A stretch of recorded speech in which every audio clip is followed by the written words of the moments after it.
Tajjeb l-ħu bonġu, u nittama li tinsabu tajbin intom u l-familja ta'kom. Biex jedulkom il-verità minna ħatana, edin nimmissjaw li niltaqgħu fl-imkien fl-iskola. L-ewwel nett għaliex is-sol dawn huma ġranet ta' skola ma tajx qegħdin fil-vaganzi. U t-tieni għaliex aħna bħala skola dejjem naraw li niltaqgħu fl-imkien u noħolqu din il-familja sabiħa. Allura biex anke wkoll ma nitilfux ħin u anke naħsbu ftit f'xulxin, u min-naħa l-oħra f'dan il-ħin liberu li għandna nkunu qegħdin inkomplu bil-lezzjonijiet u nitalmu xorta waħda. Bħala grupp ta' teachers ta' science tal-Form 1 kollha iddeċidina li nagħmlu daw it-tip ta' lezzjonijiet. Prattikament se nkunu qegħdin nagħmlu hekk.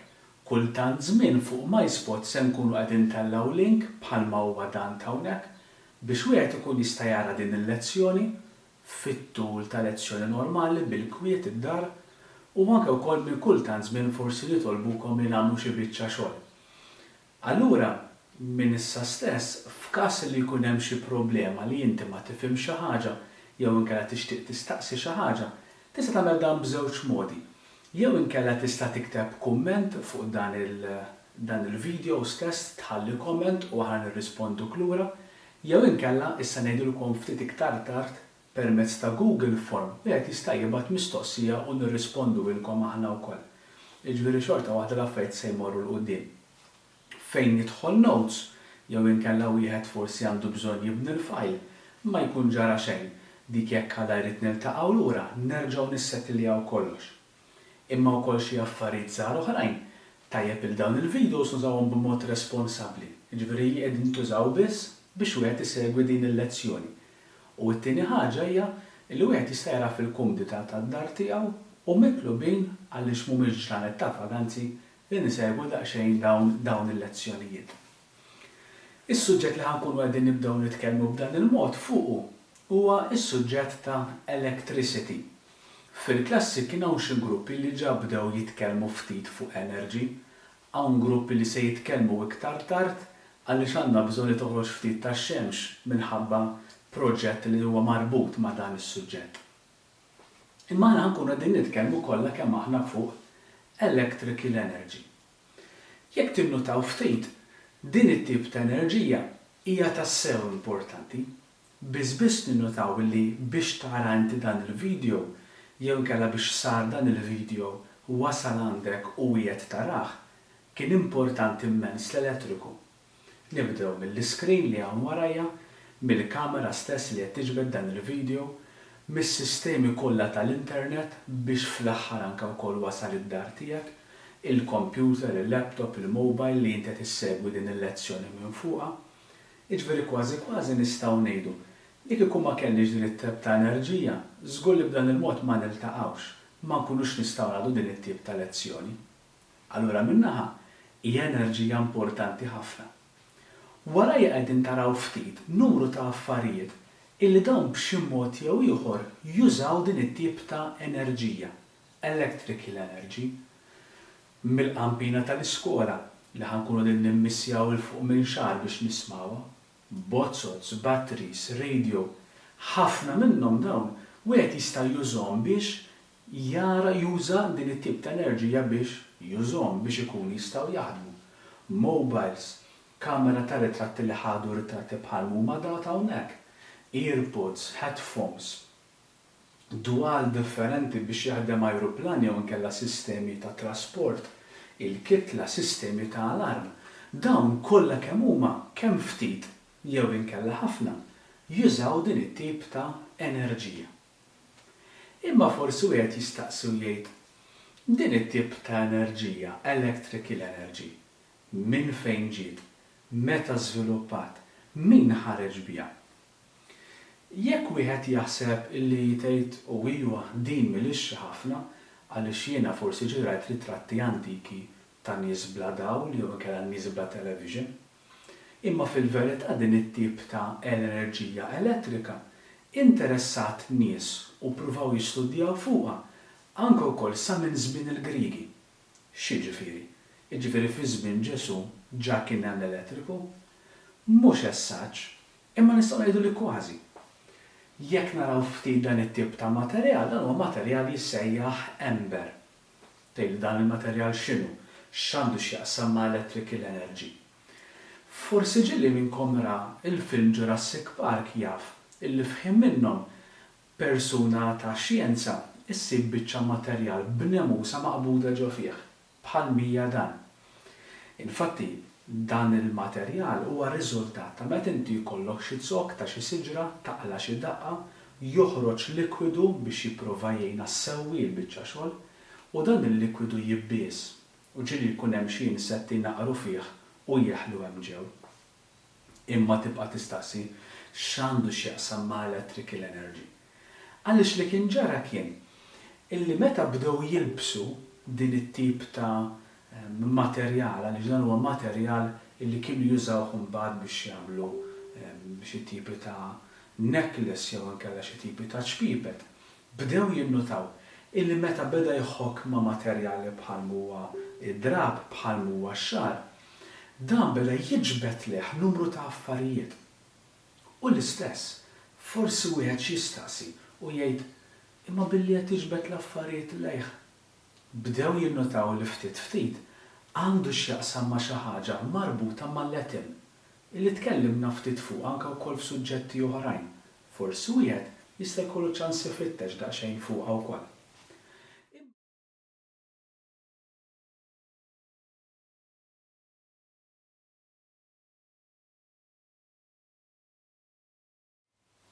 Imma ħanraw daqsxejn żgħira ftit l-istorja ta' dan. Wara li tkellimna daqsxejn fuq dan il-materjal ember, ħanaraw xi ftit ta' xjentisti li bdew ftit jistudjaw dan it-tip ta' enerġija. Mela s'issa rajna li daw in-nies li kellhom dan it-tip ta' materjal bdew jinnutaw din il-forza ta' attraction jiġbdu l-affarijiet lejhom. Imma darba minnhom hemm dan Benjamin Franklin li għandu storja li ħafna llum jaħsbu li jista' jkun li ma kienx vera, ma kienet idea tiegħu, kienet xi ħaġa li kien kitibgħu. Din l-istorja tgħid li darba minnhom Benjamin Franklin kienu t-tifel tiegħu qegħdin itajru tajra f'għalqa miftuħa. Imma dakinhar kien il-maltemp u allura bdew ifaqqgħu numru ta' sajjetti. Ġara illi waqt li qed itajjar it-tajra beda jinnota illi ċertu sajjetti jista' jkun li jinġibdu leha. Allura x'għamel? Qabad ħajta twila ta' materjal jissejjaħ metall, tip ta' ħadid biex niftehmu, u fin-nofs dendel ċavetta. F'ħin minnhom kien hemm sajjetta u laqtet din it-tajra u dan il-materjal, din l-ispaga tal-ħadid, imbagħad kellek dik iċ-ċavetta mdendla xelet. U dan Benjamin Franklin qal jista' jkun li dak li konna nitkellmu fuq l-ember għandna xi ħaġa marbuta hawnhekk, jiġifieri jiena nista' inmexxi din it-tip ta' enerġija minn post għal ieħor. Prattikament kien hemm daqsxejn l-idea ta' current, current, xi ħaġa li ħansemmuha ftit forsi ġieli smajnija wkoll meta qabbadna xi plakka jew inkella qegħdin nitkellmu daqsxejn fuq id-dawl. Imma mbagħad il-qudiem kien hemm żewġ xjentisti oħra. Wieħed minnhom huwa dan Luigi Galvani. Toqtejli ma għaliex hemm dak iż-żrinġ hemm wara. Għalli dan għandu storja daqsxejn interessanti. Luigi Galvani darba minnhom kien qiegħed jagħmel esperimenti fuq żrinġ. Dik li fis-sajns ngħidula dissection, jiġifieri inti jkollok jew annimal jew parti minnu u tibda taqtaħħa u tiftaħha biex tistudja. Dan kien qed jagħmel dissection studju fuq żrinġ. Imma xi ħaġa li nnota kienet li meta ġie biex jaqta' saqajn iż-żrinġ u dan iż-żrinġ kien mejjed, din is-sieq bdiet tiċċaqlaq. U qal hawn x'qed jiġri fil-verità. U ħaseb illi hemm xi tip ta' enerġija ġol l-żrinġ li qiegħda taħdem. Tantu hekk illi fħim minnhom għajjat il-ħabib tiegħu li kien jismu Alessandro Volta. Dan Alessandro Volta ra din il-biċċa esperiment li kienet jagħmel sieħbu u qal ħankompli nistudja ftit għaliex ma tantx oġbitu l-idea ta' Luigi Galvani li qisu hemm xi tip ta' elettriku ġol ġisem li qiegħed jiċċaqlaq. Alessandro Volta nnota ħaġa illi meta l-ħadid tas-sikkina beda jmiss mal-ħadida ta' trej u kien hemm il-likwidu ħireġ minn ġo żrinġ u s-siq ta' żrinġ fin-nofs, kien qiegħed bħal donnu jagħti enerġija li verament iċċaqlaq is-sieq. Fil-verità, mingħajr ma kien jaf sieħbu Luigi Galvani kien beda jaħseb u beda jimxi biex joħloq l-ewwel tip ta' battri. Ma kienx hu, imma kien Alessandro Volta li mbagħad kompla u studja fuqha u x'beda jagħmel. Allura ħanara x'materjali kelli. U dan għamel bħal lażanja ta' dawn il-materjali. Għamel tip ta' ħadid, karta mxarba, tip ta' ħadid ieħor, karta mxarba, tip ta' ħadid ieħor u baqa' sejjer hekk. Sakemm meta għamilna żewġ wires beda ta' dawn il-wires qed isiru jaħarqu. Mela ftit beda joħloq xi tip ta' kurrent. Kienu żewġ idejat li ma tantx qablu flimkien, infatti l-istorja tgħid li Alessandro Volta u Luigi Galvani ma tantx baqgħu ħbieb għax kellhom it-tnejn li huma żewġ idejat differenti. Imma tajjeb inkunu nafu li Alessandro Volta kien l-iktar wieħed li kellu raġun. Tgħidli Luigi Galvani fiex kellu raġun, għaliex Luigi Galvani fil-verità beda jaħseb u kellu raġun illi aħna fil-ġisem tagħna għandna sistema ta' elettriku dik li ngħidula n-nervituri. Imma Alessandro Volta beda jaħseb fuq issa li joħloq xi ħaġa ġdida bħal mija batteri, bħal huwa circuit ngħidulu se nitkellmu ftit dwaru. Tant għamel affarijiet importanti dan Alessandro Volta illi l-kunjom tiegħu Volta nużaw ħafna f'dan is-suġġett. Forsi ġieli smajtu bil-kelma voltage jew inkella bozza ta' 60 volts, ta' 9 volts, batteri ta' 3 volts, il-kunjom tiegħu baqa' marbut ħafna ma' dan is-suġġett. Iktar il-qudiem kien hemm xjentisti oħrajn bħalma hu pereżempju Thomas Edison. Dan ir-raġel li jagħmel wara li kien hemm żvilupp tal-kurrent, żvilupp tal-batteri, żvilupp tal-elettriku, qal nista' jien din l-enerġija nuża biex tagħtini d-dawl. Infatti Thomas Edison huwa magħruf għal l-ewwel bozza li vvinta li din il-bozza bdiet anke wkoll tinbieħ. Jiġifieri kważi grazzi għal dan Thomas Edison, illum nafu għalli ħafna bozzozz, ħafna dawl li forsi aħna fid-dlam tal-lejl ikollna bżonn. Imma jekk forsi nsemmi din l-istorja u nieqaf hemm, inkun qed nonqos ftit jekk ngħid illi l-elettriku mhix xi ħaġa żgħira jew xi ħaġa faċli. Tajjeb illi nżommu f'moħħna u f'din tfakkarna ftit meta fil-bidu tas-science tkellimna daqsxejn dwar attenzjoni fil-laboratorju. Illi meta nitkellmu fuq elettriku, qegħdin nitkellmu fuq xi ħaġa li hija kemm xejn perikoluża. Forsi ġieli smajna bistejjer ta' min ħaxok, forsi minn żgħir, forsi minn kbir u ma tantx spiċċa tajjeb. Allura, fil-waqt li nżommu f'moħħna li l-elettriku hija xi ħaġa inkredibbli, xi ħaġa sabiħa u xi ħaġa li llum il-ġurnata qed tagħmel bżonn juża, imma rridu nżommu f'moħħna li tkun daqsxejn ġennata li wieħed ma jużajhiex tajjeb. Allura minn issa l-qudiem ħankunu qegħdin nitkellmu ftit ukoll dwar safety fl-elettriku.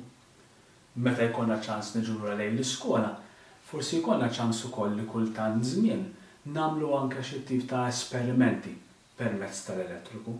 Se nkunu qegħdin noqogħdu attenti kif dejjem għamilna għas-safety ta' xulxin u għas-safety tagħkom, allura minn issa dak it-tip ta' sinjal ta' triangle b'dik it-tip ta' sajjetta fuqha għandha tfakkarna li wieħed għandu joqgħod attent. Fil-lezzjoni li jmiss se nkunu qegħdin nitkellmu dwar dawk li ngħidulhom circuit components. Mela, xi affarijiet li nżommu f'moħħna hija din. Wara dawn ix-xjentisti kollha rajna li dawn l-affarijiet nistgħu naqduhom flimkien. Jiġifieri jiena permezz ta' batteri dik qed ittini l-enerġija. Permezz ta' wires dawk qegħdin jgħinu biex tasal l-enerġija. U min-naħa l-oħra xi bozza, xi qampina, xi mutur jew xi ħaġa oħra. Dik l-enerġija qed tintuża u jagħtuni xi ħaġa. Pereżempju nixel bozza jew nixel mutur. jew nixel xi tip ta' speaker jew sound jew ampjena. Se naraw li dan kollu nistgħu naħdmu flimkien permezz ta' din l-enerġija. U dawn ngħidulhom circuit għaliex dan il-vjaġġ din ix-xi ħaġa magħluqa flimkien ngħidula circuit li taqgħad switch, battery, wires, bozzot, muturi u affarijiet oħrajn. Components ifisser oġġetti li sejrin nużaw biex inqabdu f'din it-triq. Mela, jekk tħares ftit anke wkoll lejn il-kamra tiegħek, tinduna li għandek ħafna circuit components. Pereżempju, jekk tħares lejn il-bozza tinduna li għandek il-bozzot magħha mqabbdin il-wires, imma daw il-wires ġejjin jagħtu l-enerġija tagħhom minn power stations. Jekk nitkellmu fuq laptops, għandek l-screen ġo fih hemm ammont ta' wires ħdejn il-keyboard ukoll il-computer huwa mimli circuits. Dan kollu jisom toroq differenti minn fejn se tgħaddi din it-tip ta' enerġija. Id-darba li jmiss se naraw ftit x'inhuma circuit components, minn x'inhuma magħmulin u anke wkoll xi ħaġa li fix-xjenza iddeċidejna li nagħmlu biex l-affarijiet ikunu ċari ma' kulħadd. Għallum sejrin nifqu hawn u nixtieq li qabel ma nispiċċaw nagħmlu daqsxejn iż-żewġ affarijiet. L-ewwel ħaġa hekk kif se jispiċċa dan il-video, se jkollkom video ieħor li se jgħinkom ftit tifhmu b'mod differenti dak li aħna semmejna, qisu se jagħmel conclusion tagħha. It-tieni ħaġa, ma' dan il-video se nagħtu dik li ilha Google Form. Idħol fiha. Għamel dik il-biċċa xogħol li għandek, m'hemmx ħafna mistoqsijiet, imma se jgħinek anke wkoll lilek tirrevedi u tifhem dak li aħna tkellimna dwaru. Qisu bħal donnu recap ta' dak li semmejna. It-tielet ħaġa, għad-darba li jmiss nixtieq illi ħdejna jkollna daqsxejn karta għax fuqha se nkunu qegħdin nikdbu u mpinġu xi affarijiet illi huma marbutin ma' dawn is-circuit components. Għalkemm nerġgħu niltaqgħu darb'oħra, nittolbhom li tieħdu ħsieb, ħudu ħsieb saħħitkom, għamlu xi ftit eżerċizzju, tajjeb il-ħin ma jinħelix, tajjeb xi sabiħ li tara xi dokumentarju, taqra tara film tajjeb, tilab xi ftit ukoll għaliex le. Mill-laħ ħudu ħsieb xulxin, ħudu ħsieb il-dawk tad-dar u minn qalb sellilni għalihom ukoll. Isellu għalikom ukoll it-teachers kollha, jiġifieri Miss Karwana, Miss Bahmuller, Miss Sur Savona, Miss Santeja Tabone, jiena, u jalla li xi darba nerġgħu niltaqgħu flimkien għal lezzjonijiet fil-klassi. Sa dan it-tant il-paċi magħkom u good day boys. You probably know the feeling. Your phone utters its final plaintive bleep and cuts out in the middle of your call. In that moment, you may feel more like throwing your battery across the room than singing its praises. But batteries are a triumph of science. They allow smartphones and other technologies to exist without anchoring us to an infernal tangle of power cables. Yet even the best batteries will diminish daily, slowly losing capacity until they finally die.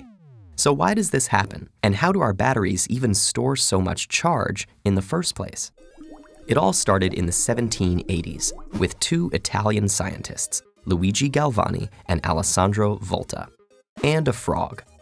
Legend has it that as Galvani was studying a frog's leg, he brushed a metal instrument up against one of its nerves, making the leg muscles jerk.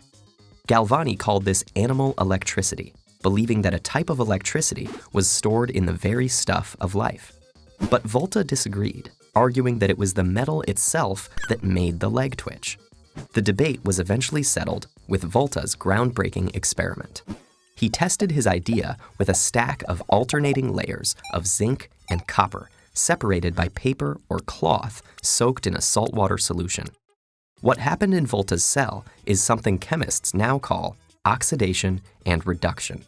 The zinc oxidizes, which means it loses electrons, which are in turn gained by the ions in the water in a process called reduction, producing hydrogen gas.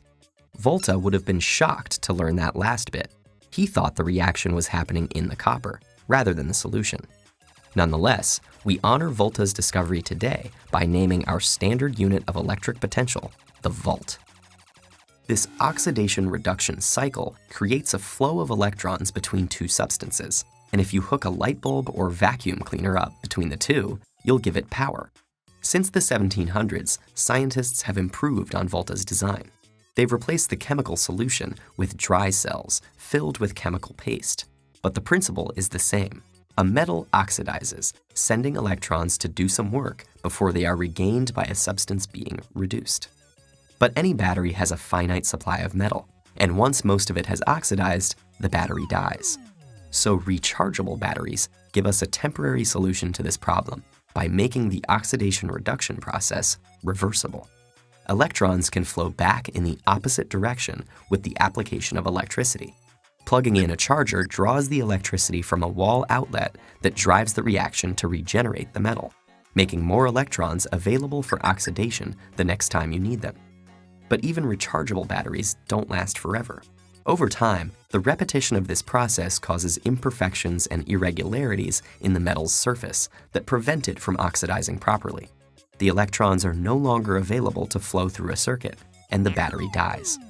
Some everyday rechargeable batteries will die after only hundreds of discharge-recharge cycles, while newer advanced batteries can survive and function for thousands. Batteries of the future may be light, thin sheets that operate on the principles of quantum physics and last for hundreds of thousands of charge cycles. But until scientists find a way to take advantage of motion to recharge your cell battery, like cars do, or fit solar panels somewhere on your device, plugging your charger into the wall, rather than expending one battery to charge another, is your best bet to forestall that fatal bleep.